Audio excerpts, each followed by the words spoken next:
Hello students, this is our part 6 of the chapter acids, bases and salts।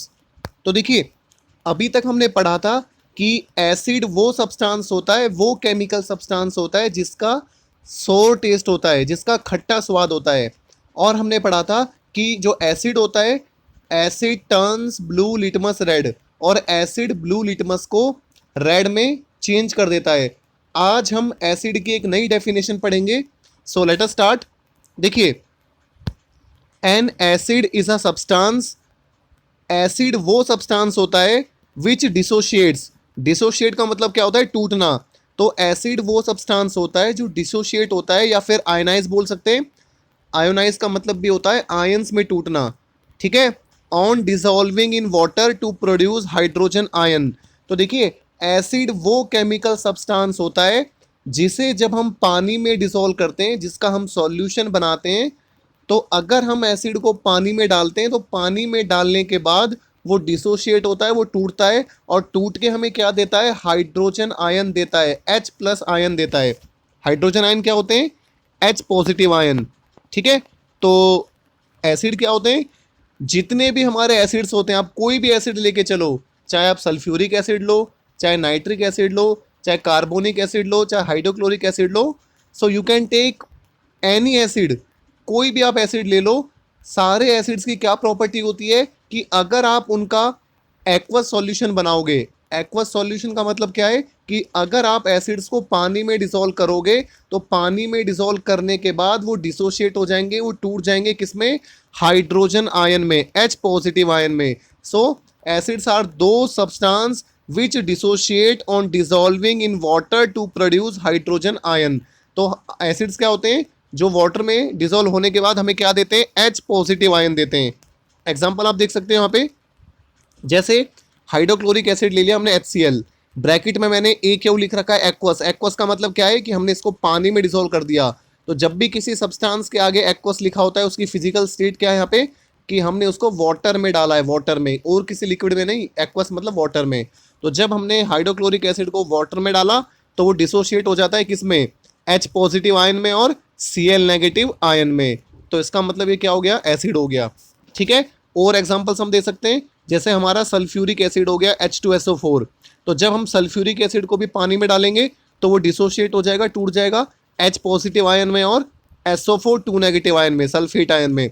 इसी तरीके से जब हम नाइट्रिक एसिड को पानी में डालेंगे तो वो भी टूटेगा, H पॉजिटिव में और NO3 नेगेटिव में, आयंस में टूट जाएगा। इसी तरीके से एसिटिक एसिड CH3COH, इसको हम एसिटिक एसिड बोलते हैं।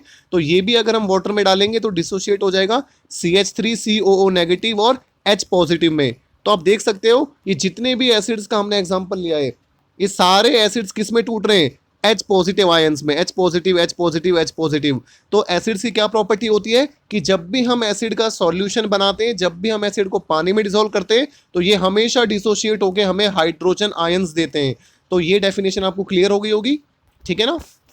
उसके बाद देखिए एक और क्वेश्चन है, the compounds such as glucose. तो हमारे पास एक कंपाउंड है ग्लूकोज। ग्लूकोज का फॉर्मूला क्या होता है?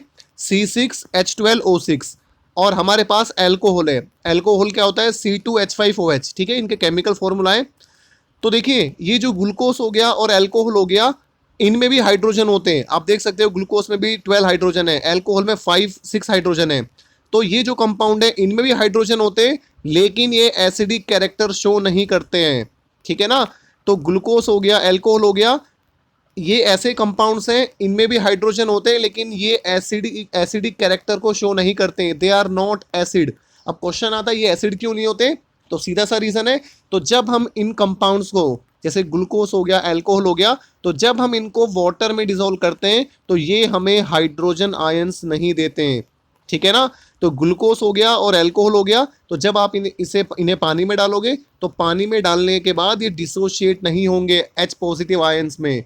Okay, so the compounds such as glucose and alcohol also contain hydrogen, but they do not show acidic character because their hydrogen does not separate out as hydrogen ion, ठीक है। तो ये जो compounds होते हैं, इनमें जो हाइड्रोजन होता है, ये हाइड्रोजन आयंस की फॉर्म में सेपरेट नहीं होता, ठीक है। So there hydrogen does not dissociate to give H positive ion.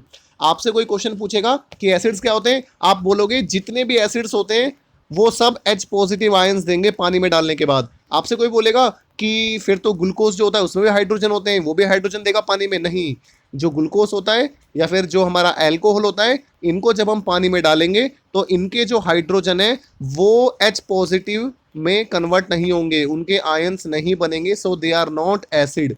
तो एसिड की पहचान आपको पता लग गई। अब हम आगे बढ़ते हैं। देखिए, the aqueous solution of an acid conducts electricity due to the presence of charge particles called ions in it.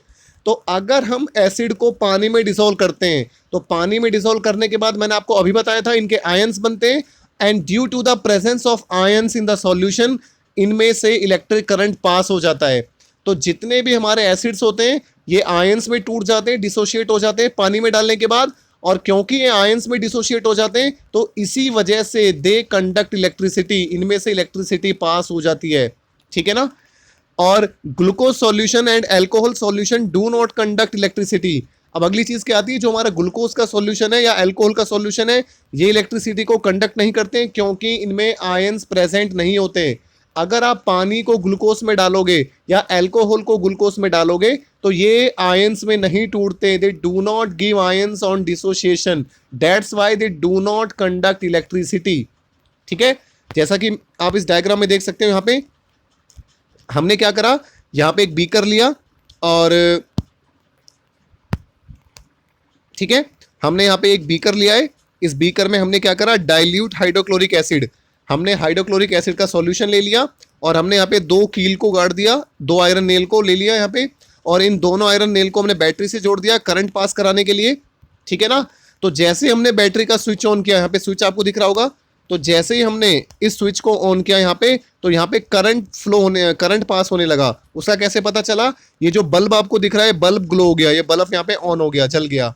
ठीक है, तो जब हमने इस बीकर में डाइल्यूट हाइड्रोक्लोरिक एसिड का सॉल्यूशन लिया तो यहाँ पे इलेक्ट्रिसिटी कंडक्ट हो गई। इसका मतलब जो एसिड्स होते हैं वो इलेक्ट्रिसिटी को कंडक्ट करते हैं, मतलब उनमें से इलेक्ट्रिक करंट पास हो जाता है। अब क्यों हो जाता है आपको रीजन भी पता होना चाहिए, बिकॉज ये जो डाइल्यूट हाइड्रोक्लोरिक एसिड है हमारा HCl, ये जब हम इसको सॉल्यूशन में, इसका जब हम सॉल्यूशन बनाते हैं पानी में डालते हैं तो ये H पॉजिटिव और Cl नेगेटिव आयंस में डिसोशिएट हो जाता है, टूट जाता है। So that's why it conducts electricity. ठीक है ना। तो हमने सेटअप क्या बनाया है, हमने एक बीकर लिया हुआ है और हमने इस बीकर में डाइल्यूट हाइड्रोक्लोरिक एसिड का सॉल्यूशन लिया हुआ है यहाँ पे। ठीक है, हमने 2 आयरन की नेल को ले लिया एक रबर कॉक के ऊपर और इसको हमने एक बैटरी से कनेक्ट कर दिया, और जैसे हमने स्विच ऑन किया तो यहाँ से करंट पास हो गया, क्योंकि डाइल्यूट हाइड्रोक्लोरिक एसिड होता है वो इलेक्ट्रिसिटी को कंडक्ट करता है। आप यहाँ पे कोई और भी एसिड ले सकते हो, आप सल्फ्यूरिक एसिड ले सकते हो, नाइट्रिक एसिड ले सकते हो, सो कोई भी आप एसिड ले लो, एसिड का एक्वस सॉल्यूशन लोगे अगर पानी में घोलोगे तो हमेशा इलेक्ट्रिसिटी को कंडक्ट करेगा। ठीक है, एक नीचे वाला डायग्राम आपको दिख रहा होगा, देखिए यहाँ पे आपको क्या दिख रहा है, यहाँ पे भी हमने एक बीकर लिया हुआ है, इस बीकर में हमने कौन सा सॉल्यूशन ले रखा है, यहाँ पे हमने यहाँ पे ग्लूकोज का सॉल्यूशन लिया हुआ है, ग्लूकोज का। ठीक है, फिर हमने स्विच को ऑन किया, लेकिन अब की बार यहाँ पे बल्ब ग्लो नहीं हुआ, यहाँ पे अब की बार बल्ब ऑन नहीं हुआ, बल्ब में लाइट नहीं दिखाई दी हमें। क्यों दिखाई नहीं दी, क्योंकि जो ग्लूकोज का सॉल्यूशन है ये इलेक्ट्रिसिटी को कंडक्ट नहीं करता। क्यों नहीं करता, क्योंकि ग्लूकोज सॉल्यूशन हमें आयंस नहीं देता, जैसे हमें एसिड्स आयंस देते हैं। तो हमारा जो ग्लूकोज है, ग्लूकोज का फॉर्मूला क्या होता है, C6H12O6। तो जब हम ग्लूकोज को वाटर में डिसॉल्व करते हैं तो ये आयंस में डिसोशिएट नहीं होता, और इलेक्ट्रिसिटी हमेशा तभी कंडक्ट करती है जब हमें आयंस मिलते हैं, चाहे पॉजिटिव या नेगेटिव। ठीक है, तो यहाँ पे ग्लूकोज या अल्कोहल कंडक्ट क्यों नहीं करते, because they do not dissociate into ions when we dissolve them in water. तो आपको आंसर समझ आ गया होगा। ओके, उसके बाद देखिए एक क्वेश्चन है हमारे पास, बहुत इंपॉर्टेंट क्वेश्चन है, explain why distilled water does not conduct electricity. तो एक्सप्लेन कीजिए कि जो डिस्टिल वाटर होता है, आप सभी ने डिस्टिल वाटर सुना होगा, है ना, जो डिस्टिल वाटर होता है वो इलेक्ट्रिसिटी को कंडक्ट नहीं करता, उसमें से इलेक्ट्रिसिटी पास नहीं होती। लेकिन जो रेन वाटर होता है, जो बारिश का पानी होता है, वो इलेक्ट्रिसिटी को कंडक्ट करता है। तो ये क्वेश्चन है, अब इसका आंसर देखिए, distil water does not conduct electricity because it does not contain any ionic compound.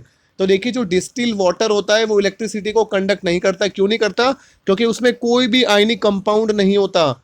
जैसे ना उसमें कोई एसिड होता, ना उसमें कोई बेस होता, ना उसमें कोई सॉल्ट होता। तो डिस्टिल वाटर में कोई आयंस ही प्रेजेंट नहीं होते हैं। और अभी मैंने आपको समझाया था कि हमेशा वही सॉल्यूशन कंडक्ट करेगा जिसमें आयंस होंगे। जैसे एसिड्स को जब आप पानी में डालते हो तो वो आयंस में टूट जाते हैं, है ना। लेकिन जो डिस्टिल वाटर होता है उसमें ना तो कोई एसिड होता, ना कोई बेस होता, ना कोई सॉल्ट होता। अब यही नहीं होंगे तो आयंस में नहीं टूटेंगे, और अगर ये आयंस में नहीं टूटेंगे तो कंडक्शन नहीं होगा इलेक्ट्रिसिटी का। तो डिस्टिल वाटर में कोई भी ऐसा सब्सटेंस नहीं होता जिसके आयंस बनते हो। So that's why distil water does not conduct electricity. ठीक है। उसके बाद देखिए रेन वाटर कंडक्ट्स। लेकिन जो रेन वाटर है वो कंडक्ट करती है इलेक्ट्रिसिटी। क्यों करती है? Because rain water while falling to the earth. तो जब हमारी जो बारिश का जब बारिश होती है, जब वो अर्थ पे गिरती है तो एटमोसफेयर में से पास होती है ना। It is falling through the atmosphere. तो जब हमारी जो रेन वाटर होता है, जो बारिश की बूंदें होती हैं, जब वो एटमोसफेयर से पास होती हैं तो आपको पता है एटमोसफेयर में बहुत सारी गैसेस प्रेजेंट होती हैं, है ना। एसिडिक गैसेस बोलते हैं इन्हें। जैसे कार्बन डाइऑक्साइड गैस हो गई, सल्फर डाइऑक्साइड गैस हो गई, जैसे CO2 गैस हो गई, कार्बन डाइऑक्साइड गैस हो गई, नाइट्रोजन डाइऑक्साइड हो गई NO2, या सल्फर डाइऑक्साइड हो गई SO2। तो जब भी बारिश एटमॉस्फेयर में से पास होती है तो एटमॉस्फेयर में ये गैसेस प्रेजेंट होती है। तो जो रेन वाटर होता है, जो बारिश का पानी होता है, वो क्या होता है, इन गैस के साथ रिएक्ट करता है, और रिएक्ट करने के बाद वो एसिड बना देता है, एसिड की फॉर्मेशन हो जाती है। देखिए यहाँ पे, तो जब rain water while falling to the earth through the atmosphere dissolves an acidic gas carbon dioxide from the air. तो एयर में, हवा में जो कार्बन डाइऑक्साइड गैस होती है, तो रेन वाटर उस गैस को डिसॉल्व कर लेती है एंड फॉर्म्स कार्बोनिक एसिड। और क्या बन जाता है हमारा? कार्बोनिक एसिड बन जाता है। कार्बोनिक एसिड क्या होता है? H2CO3। ठीक है। तो जब रेन वाटर, जो बारिश का पानी होता है, जब वो एटमॉस्फेयर से पास होता है तो एटमॉस्फेयर में हवा में जो CO2 गैस होती है, वो CO2 गैस के साथ डिसॉल्व हो जाती है, उसके साथ घुल जाती है, और घुलने के बाद एक एसिड बना देता है जिसे कार्बोनिक एसिड बोलते हैं। अब जो कार्बोनिक एसिड होता है, कार्बोनिक एसिड मैंने आपको अभी बताया था, कार्बोनिक एसिड का फॉर्मूला क्या होता है हमारा? H2CO3। So carbonic acid is basically H2CO3। और ये जो H2CO3 है, जब ये डिसोशिएट होता है तो ये H पॉजिटिव देता है हमें और CO3 2 नेगेटिव हमें देता है। ठीक है। तो जो रेन वाटर होता है, रेन वाटर जब कार्बन डाइऑक्साइड गैस के साथ रिएक्ट करती है, उसमें डिसॉल्व होती है, तो कार्बोनिक एसिड बन जाता है, और कार्बोनिक एसिड डिसोशिएट होकर हमें आयंस देता है। And due to the presence of these ions rain water conducts electricity. तो क्योंकि रेन वाटर में आयंस होते हैं तो यही आयंस क्या करते हैं? इलेक्ट्रिसिटी को कंडक्ट करते हैं। और डिस्टिल वाटर में कोई आयंस नहीं होता। तो क्वेश्चन आपका क्लियर हो गया होगा। ठीक है, चलिए हम आगे बढ़ते हैं। फिर एक क्वेश्चन है हमारे पास, देखिए, explain why HCl gas does not show acidic behaviour in the absence of water. देखिए, एक बहुत इंपॉर्टेंट चीज़ है, ये जितने भी हमारे एसिड्स होते हैं, जिनको हम एसिड बोलते हैं, ये एसिडिक बिहेवियर तभी शो करते हैं जब ये वाटर की प्रेजेंस होती है। मतलब पानी होता है तभी ये एसिडिक बिहेवियर शो करेंगे। In the absence of water, बिना पानी के ये एसिडिक बिहेवियर शो नहीं करेंगे। जैसे आपने हाइड्रोक्लोरिक एसिड HCl को पानी में डाला तो एसिडिक कैरेक्टर शो किया, है ना, वो डिसोशिएट हो गया। लेकिन अगर आप HCl को पानी में नहीं डालते हो, आप HCl की गैस ले लेते हो, ड्राई एयर ले लेते हो, HCl जो होती है हाइड्रोक्लोरिक एसिड, आप उसको गैस फॉर्म में ले लेते हो, तो वो एसिडिक कैरेक्टर शो नहीं करेगा। ठीक है, बहुत इंपॉर्टेंट चीज़ है, ध्यान से समझना। जितने भी हमारे एसिड्स होते हैं वो एसिडिक कैरेक्टर तभी शो करते हैं जब वो वाटर में डिसॉल्व होते हैं या वाटर की प्रेजेंस होती है। अगर वाटर की एब्सेंस होगी तो ये एसिडिक कैरेक्टर शो नहीं करेंगे। ठीक है। तो अब ये क्वेश्चन है कि वाई, क्यों HCl गैस, जो हाइड्रोक्लोरिक गैस होती है, वो does not show acidic behaviour. तो एक्सप्लेन कीजिए, समझाइए कि जो HCl हाइड्रोक्लोरिक गैस होती है वो एसिडिक बिहेवियर क्यों शो नहीं करती in the absence of water, बिना पानी के, but it shows acidic behaviour in the presence of water. लेकिन पानी की प्रेजेंस में तो एसिडिक बिहेवियर शो कर रही है, लेकिन पानी की एब्सेंस में एसिडिक बिहेवियर को शो नहीं कर रही है। समझाइए, इसका आंसर क्या है? देखिए, dry HCl gas does not contain any hydrogen ions in it. अब देखिए, सीधा सा फंडा है, अगर आप HCl को ड्राई ले रहे हो, अगर आप इसको गैस में ले रहे हो, तो गैस लोगे तो डिसोशिएट नहीं होगी, क्योंकि ये डिसोशिएट कब होते हैं, जब आप इनको पानी में डालते हो। तो अगर यहाँ पे डिसोशिएट नहीं हो रहे तो एसिड्स की क्या प्रॉपर्टी होती है कि वो डिसोशिएट होकर H पॉजिटिव देते हैं, और यहाँ पे तो डिसोसिएशन हो नहीं रहा है तो H पॉजिटिव आयन देंगे नहीं, तो इसका मतलब ये एसिडिक कैरेक्टर शो नहीं करेगी। तो ड्राई हाइड्रोक्लोरिक गैस जो होती है, ड्राई मतलब सूखी हाइड्रोक्लोरिक गैस है जो, वो does not contain any hydrogen ions in it, तो उसमें कोई हाइड्रोजन आयंस नहीं होता। So it does not show acidic behaviour, इसीलिए ये एसिडिक बिहेवियर को शो नहीं करती।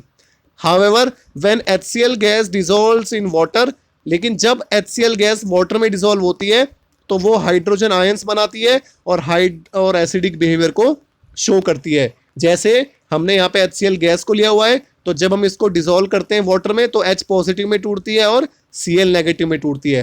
देखिए यहाँ पे ये जो H पॉजिटिव है, ये आपको ये जो प्लस है ये H के ऊपर लिखना है, H पॉजिटिव। मोबाइल में मैं लिख नहीं पाया हूँ उसको, तो आपको ध्यान रखना है जहां जहां आपको ये साइन बनाने कैटाइन और एनाइन के, तो ये साइन आपको टॉप पे लिखना है, ठीक है ना। तो H के साथ पॉजिटिव आपको ऊपर लिखना है, ना कि इसके सामने लिखना है। मोबाइल में ऊपर लिखने का ऑप्शन नहीं था तो ये मैंने थोड़ा सामने लिख दिया, लेकिन नेगेटिव का मैंने कैसे अरेंज कर लिया था, ठीक है। तो अपनी नोटबुक में आपको गलती नहीं करनी है, आपको जो भी आयंस होगा वो हमेशा टॉप पे लिखना है। जैसे CO3 2 नेगेटिव ऊपर साइन, H का पॉजिटिव ऊपर, Cl का नेगेटिव ऊपर, सामने कोई साइन नहीं लिखना है, ठीक है ना। तो ये आपको अपने आप करेक्ट करना है। अब देखिए अगला question, explain why HCl turns wet blue litmus red. तो अब एक क्वेश्चन है हमारा, फिर हमारे पास HCl है, हाइड्रोक्लोरिक गैस है, लेकिन अब की बार ये क्या कर रही है, वेट ब्लू लिटमस रेड। हमारे पास एक लिटमस है ब्लू कलर का, ब्लू लिटमस है, लेकिन वो वेट है, वो गीला है। हमने क्या कर, इस डायग्राम से मैं आपको समझाता हूं। देखिए इस क्वेश्चन को समझने से पहले आप ये डायग्राम देखिए। तो सबसे पहले इस पर्टिकुलर डायग्राम में क्या है, यहाँ पे इस डायग्राम में यहाँ पे एक टेस्ट ट्यूब है, इस टेस्ट ट्यूब में सोडियम क्लोराइड का सॉल्यूशन लिया हुआ है।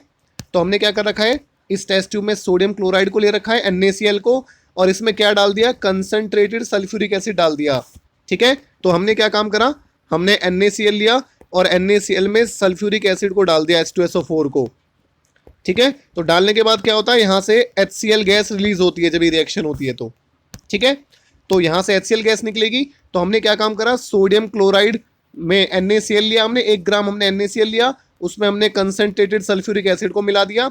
मिलाने के बाद, ठीक है, सो देखिए मिलाने के बाद क्या हुआ, हमने यहाँ पे क्या करा, तो जब ये रिएक्शन होगी तो यहाँ पे क्या होगा, मैंने अभी आपको बताया था, HCl गैस निकलेगी, हाइड्रोक्लोरिक गैस निकलेगी यहाँ पे, है ना, हाइड्रोजन क्लोराइड गैस निकलेगी। तो वो जो हाइड्रोजन क्लोराइड गैस निकलेगी तो उसकी हमने यहाँ पे अरेंजमेंट कर दी, यहाँ पे एक रबर कॉक लगा दिया और यहाँ पे हमने एक छोटी सी डिलीवरी ट्यूब ले ली, यहाँ पे आप देख सकते हो।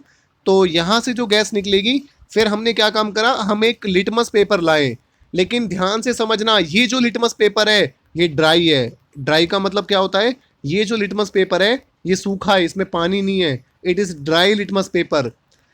तो जब हाइड्रोजन गैस इस टेस्ट ट्यूब में से निकलने के बाद जब हम यहाँ पे एक लिटमस पेपर को लाए, और वो लिटमस पेपर कैसा था, वो ड्राई था, तो लिटमस पेपर का कलर चेंज नहीं हुआ, नो चेंज इन कलर।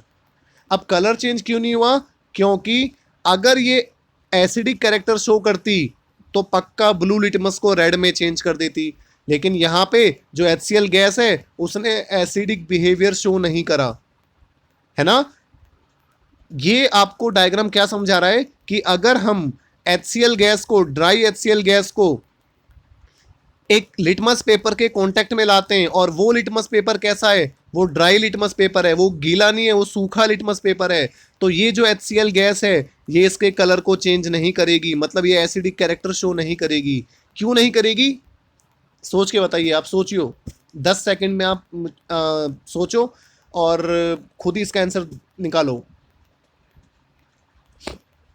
देखिए इसका आंसर क्या होगा, इसका आंसर ये होगा, मैंने आपको बताया था, जब भी कोई एसिड वाटर में डिसॉल्व होता है वो तभी आयंस में टूटता है और तभी एसिडिक कैरेक्टर शो करता है। यहाँ पे ये जो HCl गैस है, यहाँ पे HCl जो गैस है ये वाटर में डिसॉल्व तो हो ही नहीं रही है ना, क्योंकि ये यहाँ पे तो गैस की फॉर्म में है, और ये लिटमस पेपर है ये भी सूखा हुआ है, तो इसका मतलब यहाँ पे ये एसिडिक कैरेक्टर शो नहीं करेगी, इसीलिए जो ये ब्लू लिटमस पेपर है ये रेड में कन्वर्ट नहीं होता। अब मैं आपको लास्ट डायग्राम दिखाता हूँ, बहुत इंपॉर्टेंट डायग्राम है ये, देखिए। अब हमने क्या काम करा, यहां से जो हाइड्रोक्लोरिक गैस निकली थी, HCl गैस निकली थी, हम उसके सामने मॉइस्ट ब्लू लिटमस पेपर लाएं, मॉइस्ट लाएं, मॉइस्ट मतलब नमी वाला, गीला, जिसमें वाटर प्रेजेंट है। तो पहले हमने ड्राई लिटमस पेपर लिया था, अब हम मॉइस्ट लिटमस पेपर लेके आए। तो अब ये जो मॉइस्ट लिटमस पेपर है, क्योंकि इसमें वाटर प्रेजेंट है, तो जब ये गैस वाटर में डिसोल्व होगी, तो अब हमारी HCl गैस किस में डिसोल्व हो जाएगी? लिटमस पेपर में क्या प्रेजेंट है? वाटर प्रेजेंट है। तो अब ये वाटर में जाएगी और जाने के बाद डिसोशिएट हो जाएगी किसमें? H पॉजिटिव और Cl नेगेटिव में। तो अब ये जो HCl गैस है, ये H पॉजिटिव और Cl नेगेटिव आयंस में टूट जाएगी। क्यों टूट जाएगी? क्योंकि ये जो लिटमस पेपर है ये मॉइस्ट है, ये गीला है, और क्योंकि ये गीला है, क्योंकि यहाँ पे वाटर प्रेजेंट है, तो ये सबसे पहले वाटर में जाके डिसॉल्व होगी और ये आयंस में टूट जाएगी। और अब क्योंकि आयंस में टूट गई, तो अब ये एसिडिक कैरेक्टर शो करेगी।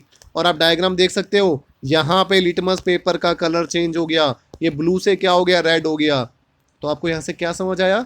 इस पर्टिकुलर एक्सपेरिमेंट से, इस पर्टिकुलर डायग्राम से आपको क्या एनालिसिस हुआ? क्या आपको समझ आया?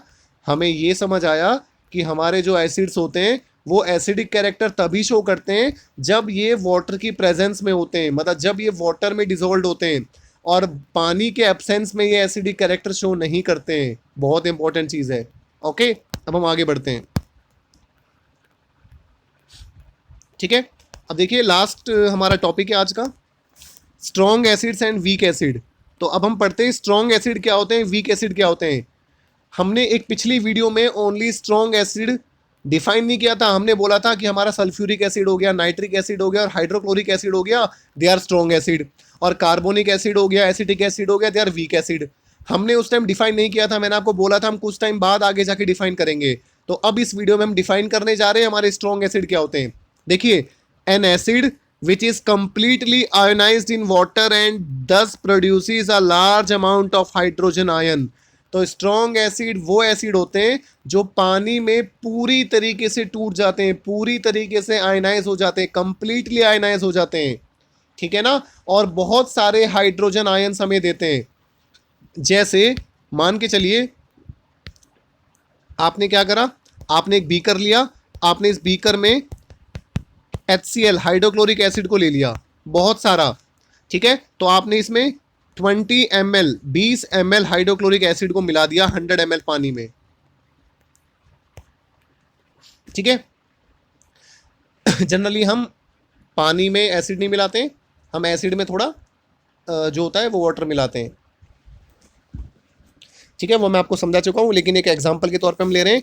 तो जब आप इस HCl को, हाइड्रोक्लोरिक एसिड को पानी में डालोगे, तो ये कंप्लीटली डिसोशिएट हो जाएगा, ये पूरी तरीके से टूट जाएगा। मतलब यहां पे मान के चलिए आपको 200 हाइड्रोजन के आयंस मिलेंगे, 200 H पॉजिटिव आयंस मिलेंगे।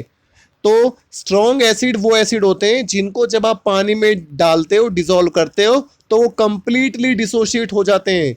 मतलब जितने भी हमारे मॉलिक्यूल्स हैं HCl के, वो सारे के सारे डिसोशिएट हो जाएंगे, सारे के सारे टूट जाएंगे। तो जब हम HCl को वाटर में डालेंगे तो HCl कैसे टूटता है? H पॉजिटिव और Cl नेगेटिव में। तो मान के चलिए आपके वाटर में 1000 मॉलिक्यूल्स, आपके वाटर में 1000 1000 कंपाउंड पड़े हैं HCl के, ठीक है। तो अगर हम HCl को वाटर में डालते हैं तो ये 1000 के 1000 कंपाउंड हमें H पॉजिटिव और Cl नेगेटिव में टूट जाएंगे। तो यहाँ पे हमें 1000 H पॉजिटिव आयंस मिलेंगे, किसके? HCl के। समझ आ रहा है? तो HCl मतलब स्ट्रॉन्ग एसिड होता है। स्ट्रॉन्ग एसिड मतलब ये जितने भी इसके कंपाउंड होते हैं सारे के सारे डिसोशिएट हो जाते हैं completely into H positive and Cl negative. इसी तरीके से अगर आप सल्फ्यूरिक एसिड को लेते हो H2SO4 को, और इसको आप पानी में डालते हो, तो ये भी कंप्लीटली डिसॉल्व हो जाता है, कंप्लीटली डिसोशिएट हो जाता है H पॉजिटिव और SO4 2 नेगेटिव में। अगर आपके पास 1000 H2SO4 के कंपाउंड्स हैं और आपने उसको पानी में डाला, तो आपको 1000 H पॉजिटिव मिलेगा, ये कंप्लीटली डिसोशिएट होते हैं। लेकिन अगर मैं आपसे बोलता हूं कि आप एसिटिक एसिड लेके चल रहे हो CH3COH, तो जो एसिटिक एसिड होता है ना वो वीक एसिड होता है, तो ये पानी में कंप्लीटली डिसॉल्व नहीं होता।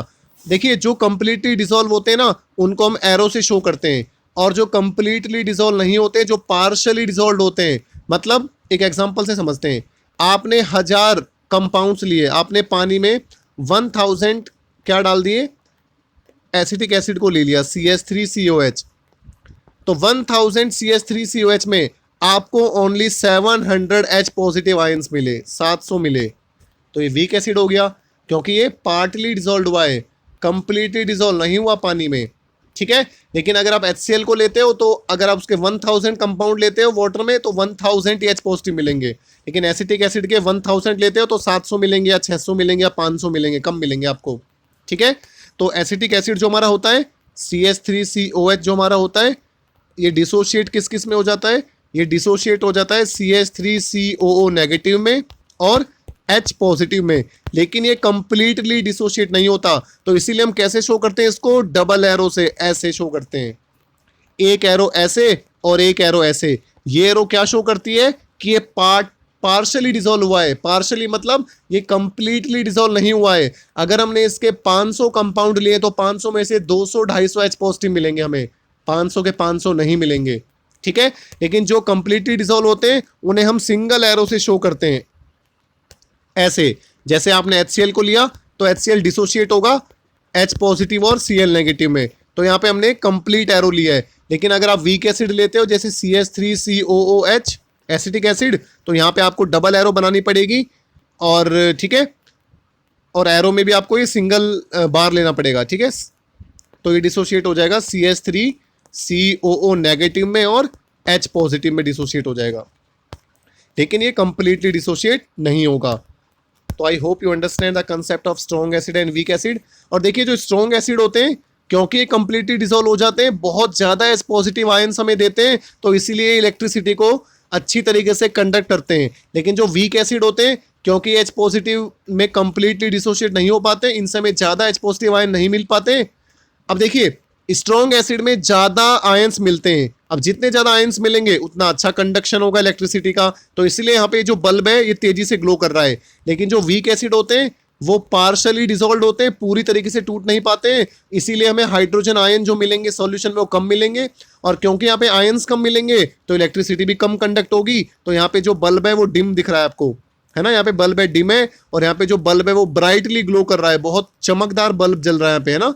और यहाँ पे जो बल्ब है वो डिम दिखाई दे रहा है। तो स्ट्रॉन्ग एसिड क्या होते हैं, जो हमें कंप्लीटली आयनाइज हो जाते हैं वाटर में, और क्योंकि कंप्लीटली आयनाइज हो जाते हैं वाटर में तो ये बहुत large amount of hydrogen ions produce करते हैं, जैसे नाइट्रिक एसिड हो गया, सल्फ्यूरिक एसिड हो गया और हाइड्रोक्लोरिक एसिड हो गया। तो ये स्ट्रॉन्ग एसिड होते हैं। और वीक एसिड कौन होते हैं, N acid which is partially ionised in water, जो वाटर में पार्शली आयनाइज्ड होते हैं और बहुत कम हाइड्रोजन आयन प्रोड्यूस करते हैं। तो कम आयन प्रोड्यूस करते हैं तो कंडक्शन भी कम होता है। एग्जाम्पल एसिटिक एसिड हो गया, और आपका जो कार्बोनिक एसिड होता है, ध्यान से समझना, कार्बोनिक एसिड H2CO3 होता है, जो सल्फ्यूरस एसिड होता है H2SO3 जो होता है। तो एक तो एसिटिक एसिड हो गया, एक कार्बोनिक एसिड हो गया, एक सल्फोरस एसिड हो गया, सल्फ्यूरिक नहीं, सल्फ्यूरस एसिड जो हो गया, ये सारे आपके वीक एसिड्स होते हैं, ठीक है। तो एसिड्स वाला पार्ट यहाँ पे खत्म हो गया। अगर आपको कोई डाउट होता है तो आप मेरे को व्हाट्सएप पे पर्सनल विंडो पे पूछ सकते हो या यूट्यूब पे कमेंट सेक्शन पे जाके मुझसे पूछ सकते हो, कोई भी डाउट हो। So thanks for watching the video.